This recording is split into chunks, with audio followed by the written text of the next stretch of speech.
of the facts on open storage is just the rate of adoption, right? So if you look at the different geographies, definitely Asia, the rate is accelerating. If you look at Europe, that's not far behind. So the next speaker is actually from Sweden. He is the Chief Technology Officer of Proact. Some of you may not know who Proact is, but they are one of the largest systems integrators in Western Europe. So please welcome Sedhin. Thank you very much. I'm sorry about my voice. It is actually not because of the party last night. Well, it could be a reason for it, but I think it's more the air condition for me, being from Europe. I would like to, first of all, thank Nexenta for inviting me here to the Open Storage Summit. It's very, very interesting. My perspective is going to be that from Europe, it'd be great to get some feedback. Are we seeing the same things that you are seeing over here in the US? We work with a lot of technology partners, mainly from the West Coast, some from the East Coast of the US. But I will try to give you the the user perspective. What we see users are, and our end users or large customers, mid-sized customers in Europe, what they are on the agenda and what they are fighting for. Just very, very briefly, one slide on Proact. We used to say that we collect all these small, funny countries up in Northern Europe, in the Nordics, and that's where we started. We also are in the Baltics, but now also in Spain and UK and the Benelux. So we try to, move our business around Europe. Nothing in the US, at least not yet, but more than 600 people. And we, of course, being an integrator, being the channel, our value add is very much into services. So we have, more than half the company or, in services. When we started Proact 17 years ago, there were 8 of us. We actually had 4 engineers. We said 50% are engineers, and now that was kind of easy. Now it's harder, but that's. But more than $300 million in revenue. And for the vendors over here, I think there are some vendors, potential vendor partners for Proact. We buy around $200 million in hardware and software from the US every year. That could be interesting. So, these are some of the things I'm going to talk about. Taking the perspective of the IT manager for a data center, the CIO, but also to some extent the storage specialist. What are the things that is happening around technology, around the cloud, the users, the organization, the virtualization, what's happening in the world. So I will start with this perspective, because when I listen to my customers, listen to what's happening in the world, I think this is a very interesting perspective, and it's got nothing at all to do with data center design when you look at it at first.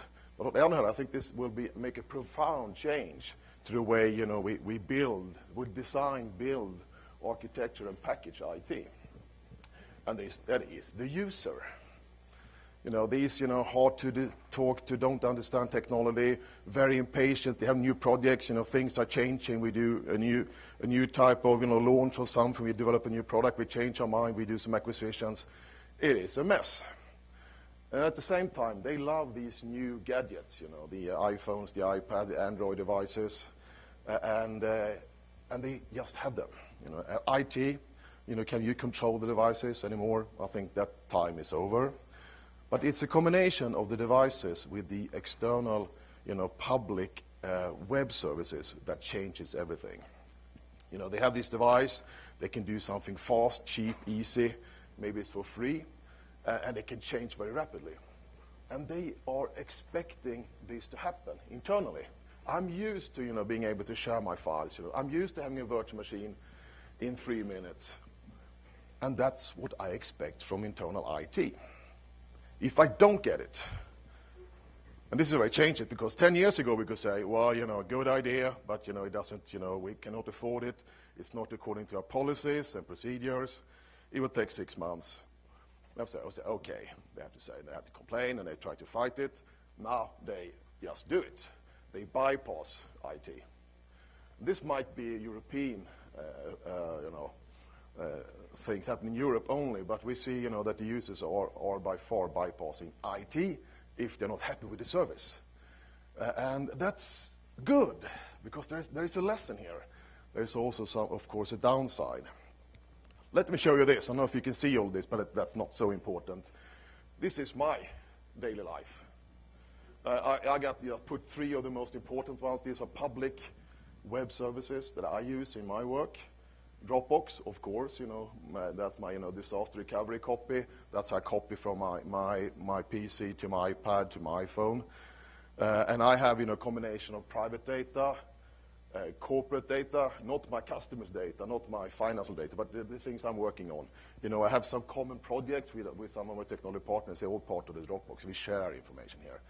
And I know, everyone I know in the industry, in Europe, including the very large vendors we are working with, are using Dropbox. It's not allowed, but they're using it because it's convenient. It works. The second one, which is named kind of Proact, that's my business development portal. That's where I try to capture, input from our sales teams, what's happening with customers, do you have some issues, do we need some new type solutions? I also evaluate a lot of new technology partners. I do it on a Google site page. Why? In April we acquired a large company in the UK, about 200 people, and they can still not today access our intranet 6 months later. It took about 30 seconds to get the guys I needed on that site and start working. And the third one it's a new one. I used it just for a few weeks. It's called Trello. That's where I have a product manager, and we run all our projects on something called Trello. Very efficient way of moving things around, very graphical, very cool. So that's my life. What we did just a few weeks ago, we had a summit in Sweden, actually all over the place, but we had about 300 customers going to a summit. We asked them some questions. And these are IT specialists, these are storage people, these are IT managers, the people who like infrastructure. And we asked them this. This is the one question we asked them. Do your users store business information out on the public cloud? And this is the answer. 300 Swedish customers, I don't know if it's statistically correct, but, yeah, about 20% yes. Yeah, you suspect, you don't know. And about 30% are probably incorrect. They say, no, we don't have any corporate data moving out on the public cloud. I say, yeah, there might be exceptions, hospitals, the police, maybe some banks, but I mean in general, yeah, good luck. So no, it is happening in real life, at least in Europe. I'm curious about see what's happening here. Then we asked the next question. Okay, you said yes, you know that corporate data is moving out in the public clouds. Do you have a policy for it? No, you don't. But what is it? 8% there should be said yes. We have a policy for our corporate data. Can it be moved out to an external public cloud? Yes or no. What type of data can we move out? And the rest said no or had no idea. And if you have no idea, it's probably no as well. So. But why are we here? I mean, why are we seeing this happening? Why are, at least with my customers, why are customers, bypassing IT? Why are they moving data out in the public cloud? And I think the lesson here is, and this is why it will be hard for IT to catch, the users are not moving data out in the public cloud because they want to hurt anyone. It's not about destroying, stealing. It's about, making sure that the day-to-day life, runs easier to get the job done. That's why they do it. And that's a much harder one to catch than saying, it's not allowed, it's not according to policy.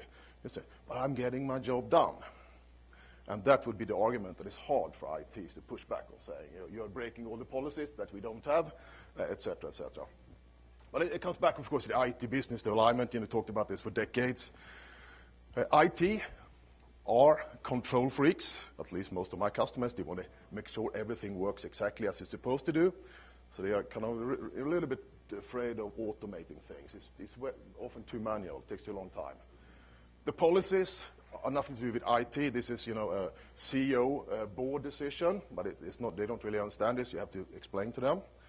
So we are leaking data. We are starting to see already in my country, in Sweden, some articles about business information leaking out on the public internet. I'm sure you have it here as well. And it's just started. This is going to blow up in someone's face. And it's kind of, the traditional, way we run IT. We have control, we have processes, security, versus, well, I need to get my job done. I mean, it has to be easy, flexible. I want to use any type of device I like. It used to be iPhones, now it's Android. It's going to be something else next year. That one is hard to catch. So, I think we have like 3 choices to do. What can we do about this? And I guess the first one is, the Swedish way. We kind of say, okay, we know it, but we have more serious things to talk about, or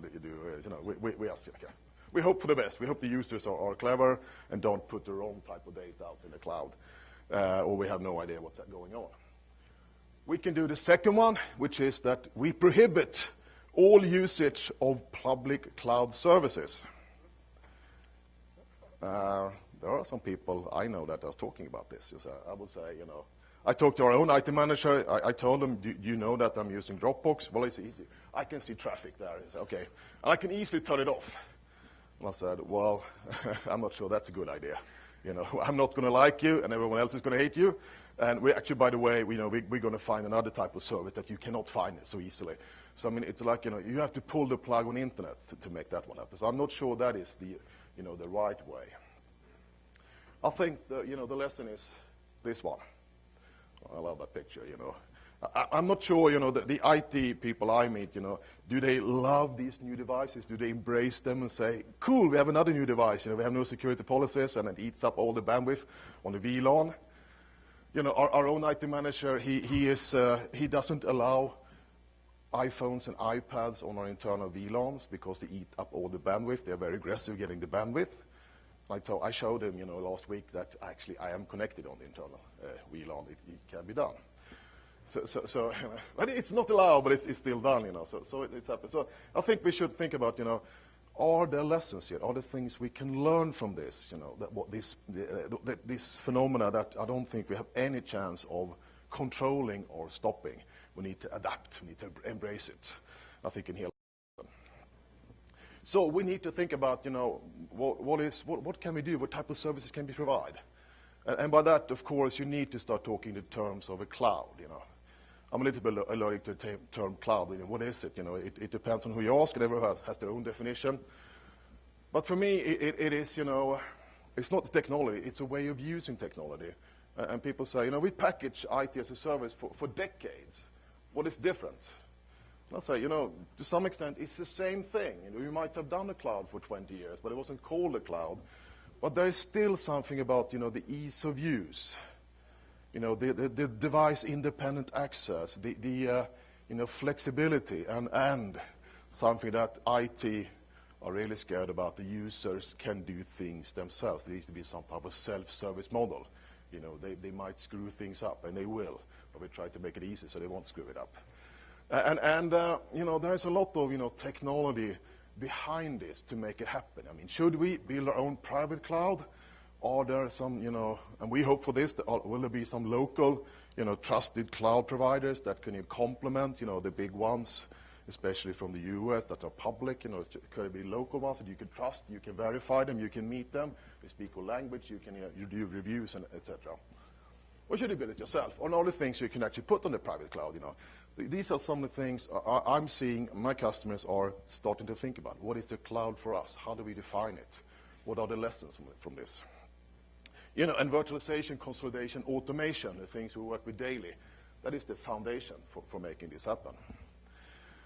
So this is, I think, what I see, this is an extremely cool challenge for all your techies out there. So think, what about, users and devices, This is the challenge. We have enterprise IT, and they might be perceived.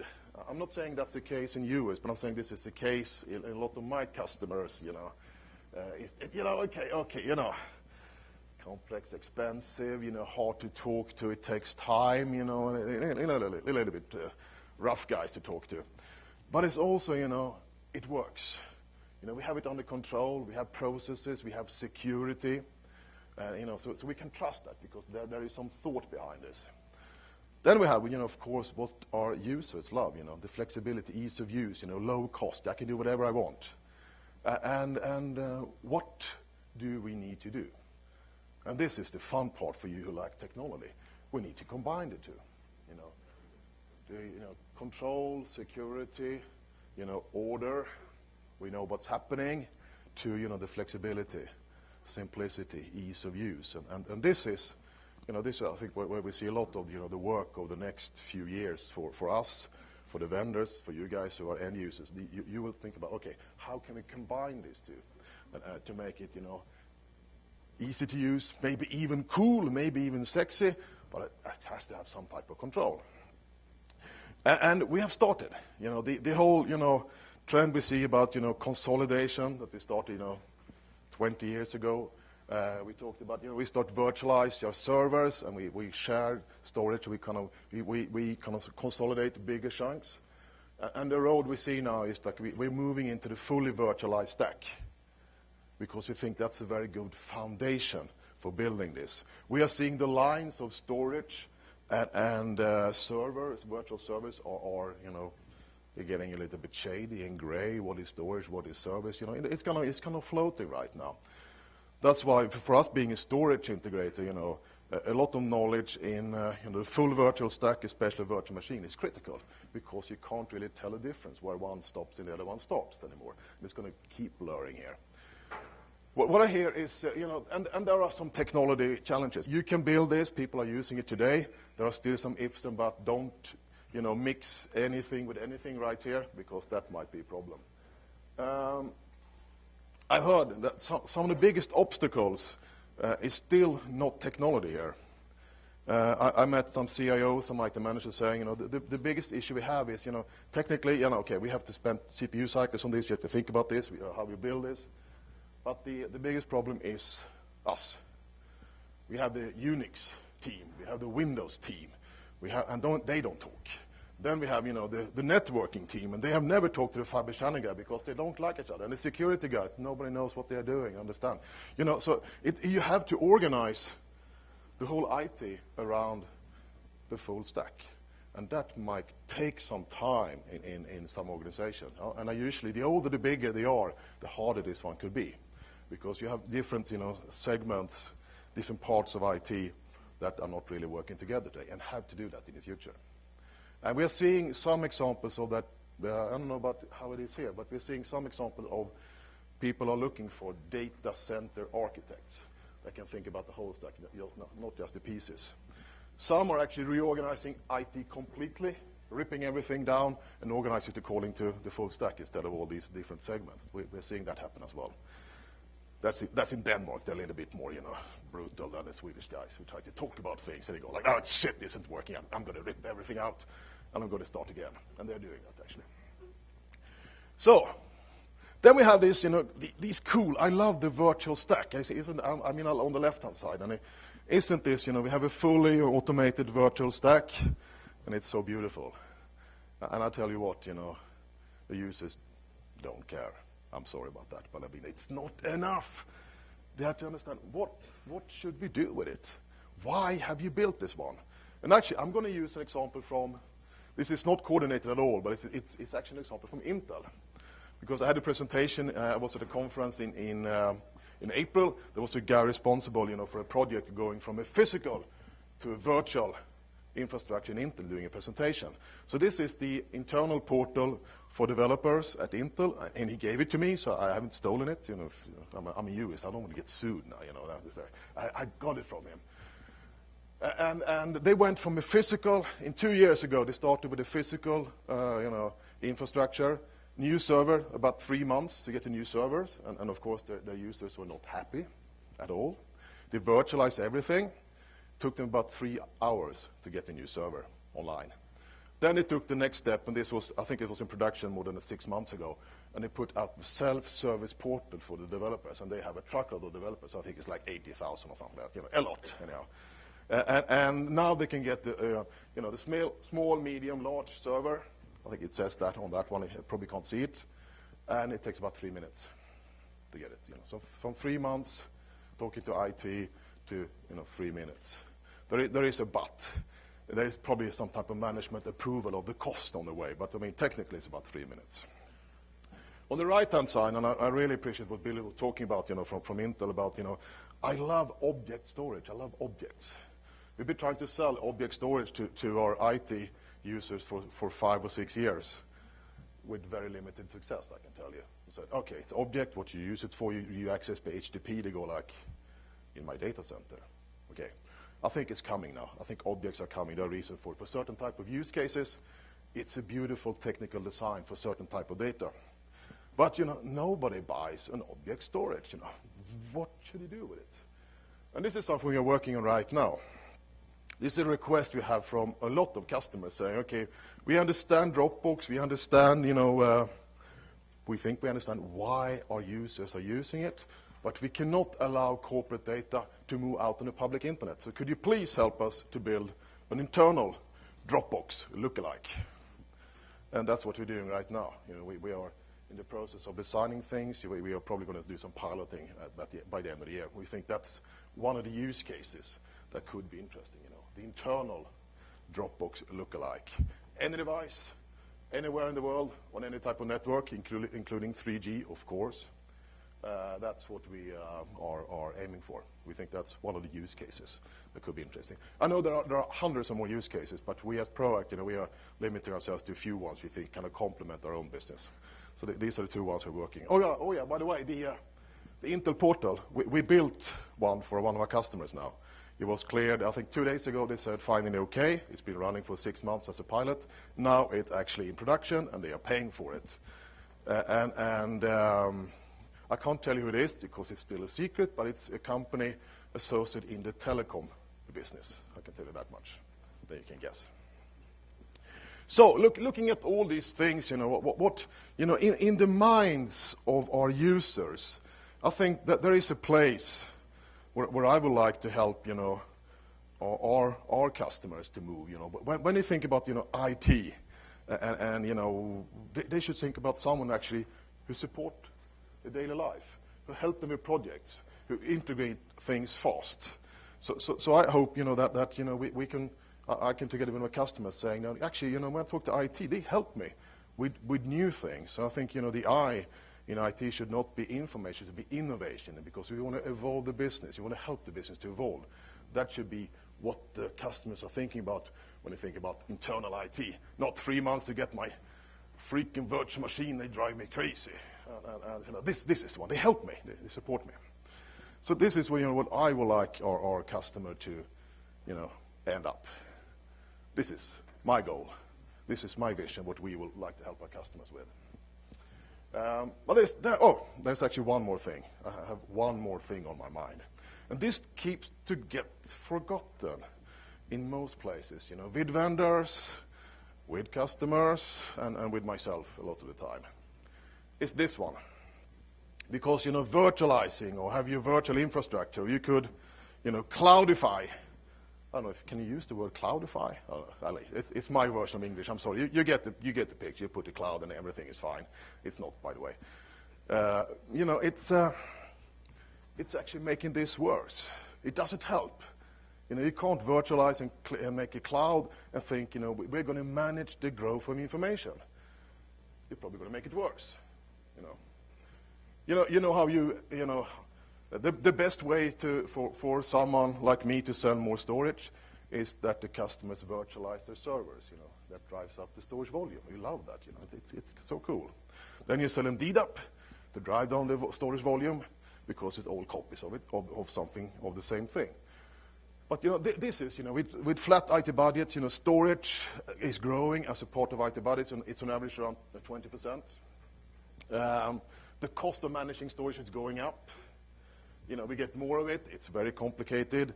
A benchmark. If you're a storage admin, you should on average do about 30 terabytes per full-time engineer in the world, and the best ones are around 150 terabytes. So if you're in that range, you should ask for a raise from your manager. Say we are really good. If you're below 30, delete that slide. But anyhow, but the numbers are staggering. You talk about exabytes, and it's I don't know. All of you Americans, doing a lot 3 tweets a minute for 500,000 a year. That is what we talk about in volume. It's 1.1 trillion iPads. It's just crazy. I love movies, but I mean 940 million years of movies, that's too much because most of them are crap anyhow. It's just unbelievable. So, it's actually worse. It's a lot. But the problem is also, of all these ones and zeros, how much is actually used by your users for doing something, creating something, selling something, developing something. I did some analysis for my customers, a rough one, between 3 and 10% of all the ones and zeros stored are actually being actively used by customers right now, by their users right now. And the scary part, of course, is that if you have people using these public web services, copying out to the new devices, there is a risk that part of these 3 to 10%, because I've been doing this for 10 years, it's been about the same, part of these 3 to 10% that your users are working on right now are not even inside the data center. Inside the data center. They're out on the public cloud. It's a new dimension to this discussion. And we have an average around 15 copies of every bit of data. Some because we decided to do so, some because it just happened to be so, and it's sloppy users. 25% of all data in data centers, this is a US-based research, is expired. You can delete it. First, of course, is what to delete, where. Most of it is inactive. It's not going to be thrown away, but it's not being used actively by users right now. And I asked, this is like 3 weeks ago again, I asked our customers, the 300 Swedes, if you look at your primary, because is this just, US market data, it's a couple of years old, but I mean, okay, what's happening right now? This is here and now, right now, 3 weeks ago in Sweden. In Sweden, how much, if you look at your primary storage, I'm not talking about secondary storage, I'm not talking about archive, I'm not talking about backup, I'm talking about your primary storage. How much of that is 3 months or older? This is something IT can do. It's nothing fancy. You know this, and they know this. That was very simple to answer.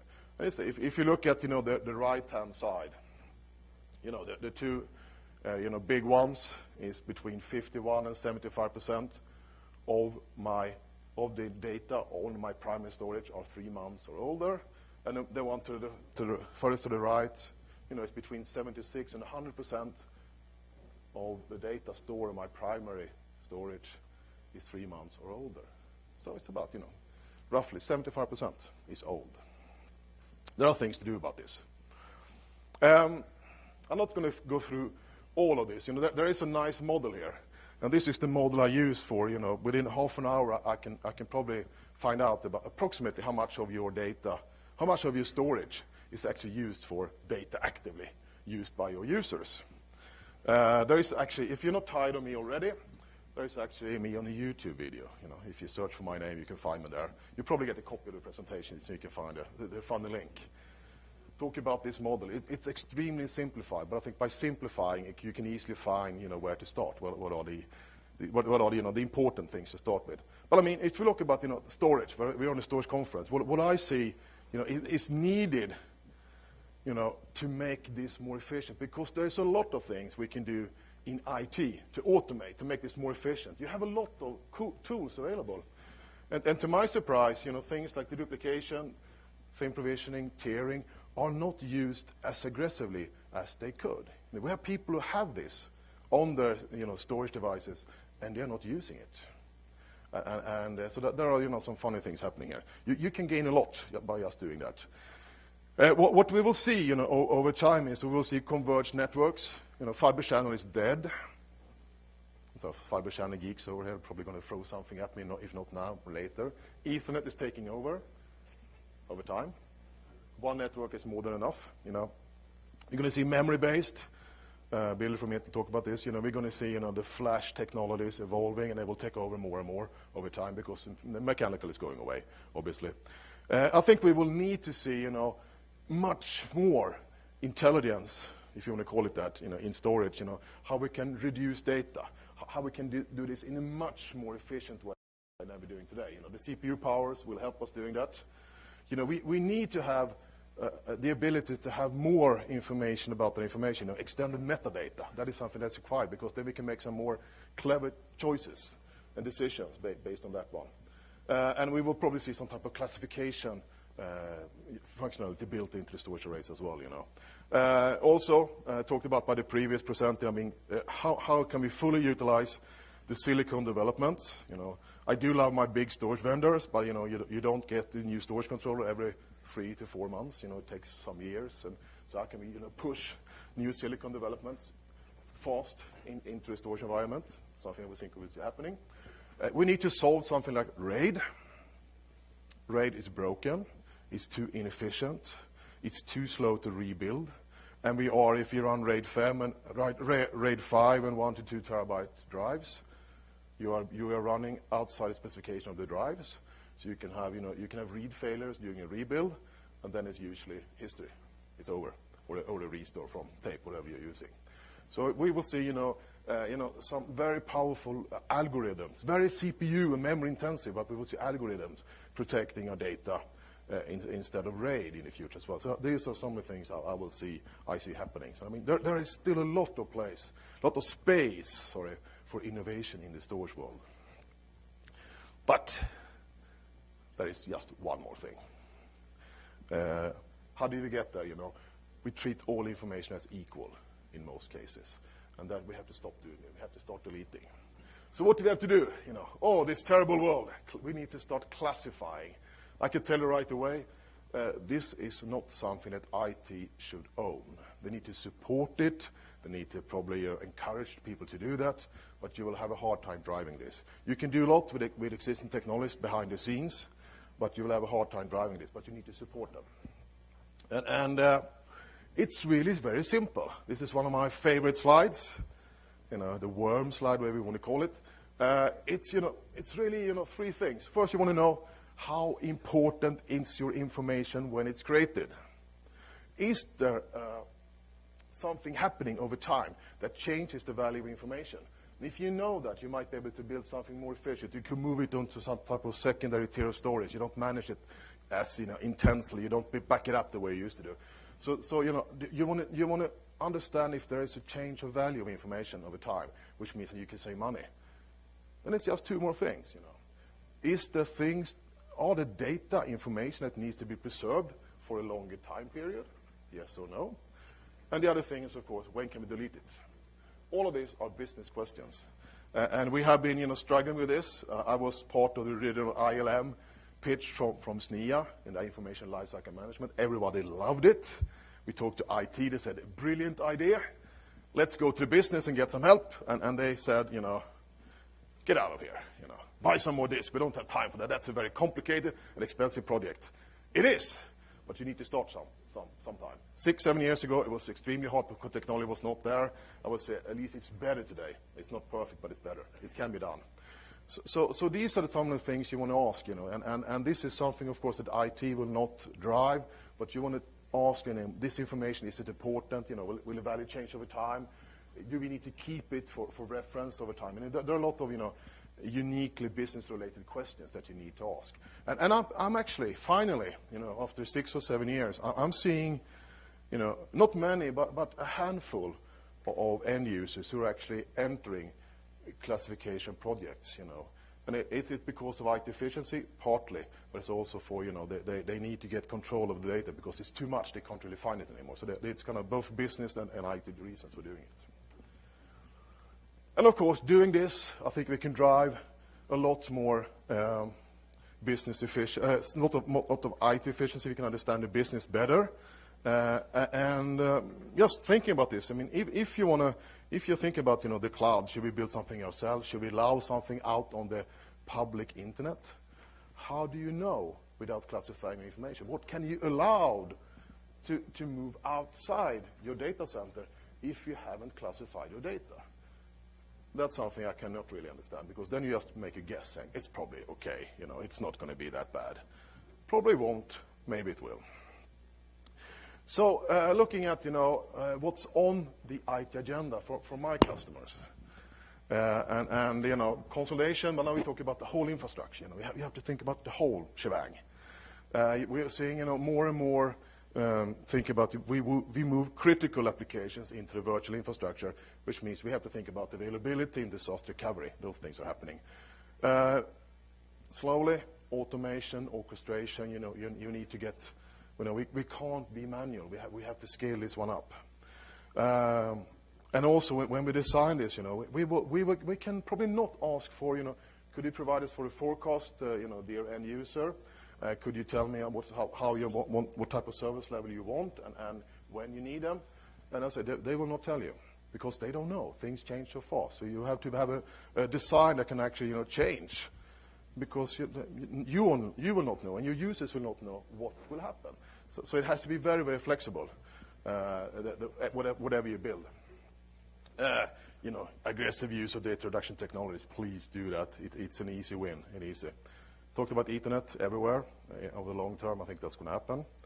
You will support, but not drive data classification initiatives. I think that's very important. And you remember the girl, with the iPad, you need to embrace the cloud, try to understand it, try to understand the use cases, and get on top of it and say, we need to build a private cloud, we can maybe use an external trusted cloud provider, or we might, in some cases, actually use the public cloud. And you have to be on top of this. Otherwise, someone else is going to run it for you. So my final slide.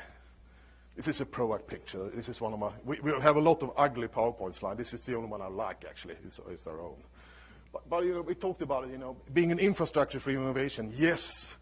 But at the same time, don't get carried away with all the virtualization and cloudifying. It has to be efficient. We have to start selecting. We have to start choosing.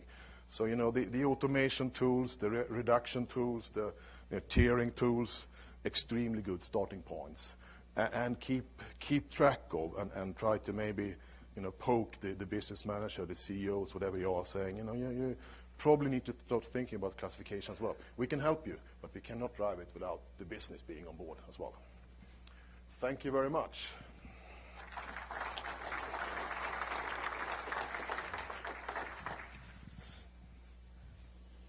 Questions? I do have one for Pierre. So as you're anything like the US? Okay, sorry. Go. Please go ahead. So as you're working with different customers, do you see a pattern, be it use case or particular industry markets, where you see clear trends for adoption, either private, public, or hybrid cloud projects? I would say right now it is very spotty. I will not say I'm seeing a clear trend. Absolutely not. We are seeing the people who have some type of development, hardware, software development, are looking at self-service portal for the engineers. We are seeing more and more requests about the device independent, geographically dispersed access to files. We need to access any type of file anywhere in the world from any type of device. We're seeing those RFP actually entering the market, so we see that happening. They might call it the cloud, they might call it something else. They might call it our own Dropbox, they might call it something completely different. But we're seeing those type of use cases popping up, absolutely. But in general, I would say I spend most of my time with with internal IT, with CIOs, IT managers, and they are, it's a bit slow. To be honest, that's probably Europe only, but it's a bit slow, actually. Thank you. Any questions? Yeah. Thank you for your question. Thank you very much. I thought you were all asleep. Sorry. Or had no idea what I was talking about with my version of English. Yes, please. No, Per. Great presentation, by the way. Thank you very much. Thank you. And it's a hard one to do in the U.S., Thank you. I'm wondering, behind that presentation, if you have any customers that are really on, the leading edge of classification and policy managed ILM, I guess. I would say 2 or 3 at the moment who are, starting it or are well into the project, but it's rare. But there are examples of actually from the public sector, especially we talk about culture preservation.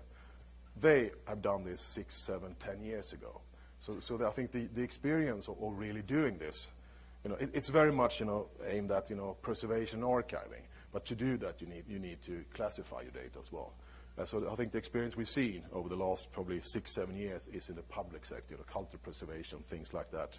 We've also seen it in some of the hospitals, for storing patient records, X-rays and things like that. So there are some special cases. If we talk about general IT, people doing manufacturing or whatever, not at all really. Not at all really. It is slow, but it is a difficult project. It's in my view, it's supportable IT, but it's not driven by IT, and that sometimes IT probably see the problem, but they don't get the support for actually solving it. So that's it. So rarely spotty, but I think and I think it's it's costly, it's complicated, and the tools are still getting better, but it's not a perfect. This is a classification tool for all your data. It doesn't exist today. There's a lot of different tools, and you have to do a lot of manual work as well. So it is a complex project. I think that's what keeping it back and saying, let's buy more storage. That's easier, short-term, tactical for most people. Was that the answer question? Yeah. Absolutely. Yeah, you seeing the same thing here? Slowly, without, yeah. Yeah, I think so. Yeah, okay.